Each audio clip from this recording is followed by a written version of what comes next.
नमस्कार, मी वैद्य किरण खिस्ते.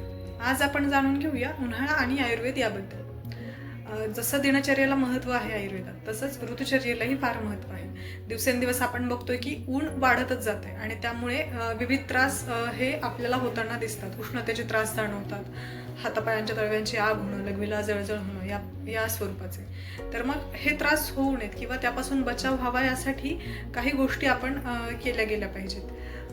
कसं आहे, या ऋतूमध्ये प्रामुख्यानं बळ हे शरीराचं स्वाभाविकरित्या कमी झालेलं असतं. थकवा सतत जाणवत असतो, कारण सूर्याची जी किरणे असतात ती जसं जसं तप्त होत जातात तसं तसं शरीराची जी ऊर्जा असते, बल असते, ते सूर्य आकृष्ट करतो असं वर्णन केलेलं आहे.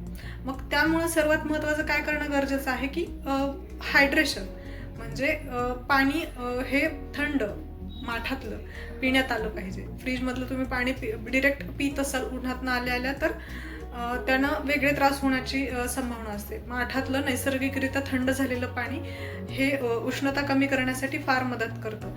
त्यात अजून एक तुम्ही वाळा म्हणून मिळतो, तो जर ॲड केला तर खरोखर उष्णतेचे हे जे त्रास आहेत ज्याने उन्हाळी लागणं किंवा हातापायांच्या तळव्यांची आग होणं हे कमी करू शकतात. सरबतांचा विशेषतः वापर करण्यात आला पाहिजे. त्यामध्ये पळसाचं सरबत किंवा बेलाच्या फळाचं सरबत, मोगऱ्याचं सरबत अशा वेगवेगळ्या प्रकारची जी सरबतं मिळतात त्याचा आवर्जून वापर या ऋतूत करण्यात आला पाहिजे.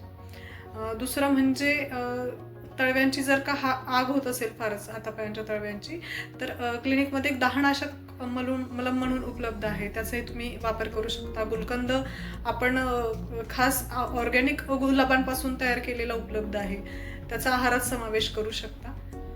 तुम्ही व्यायाम जर करत असाल तर या ऋतूमध्ये तुम्ही कमी प्रमाणात व्यायाम केला गेला पाहिजे, कारण की शरीराचं बळ हे कमी झालेलं असतं. या ऋतूत प्रामुख्यानं अजून एक जपणूक करणारी गोष्ट म्हणजे सूर्याची जी उष्णतेचा त्रास तुम्हाला होत असतो, तर त्यापासून स्वतःचा बचाव करणं. यासाठी पांढऱ्या रंगाचा जो सनकोट असतो तो तुम्ही घातला गेला पाहिजेत. डोक्याला व्यवस्थितरित्या गुंडाळलं गेलं पाहिजे कानांसकट. तिसरं म्हणजे डोळ्यांना सनग्लासेस वापरले पाहिजेत, कारण की उन्हाची तीव्रता एवढी जास्त आहे की त्याचा डोळ्यांना निश्चितपणे त्रास होऊ शकतो.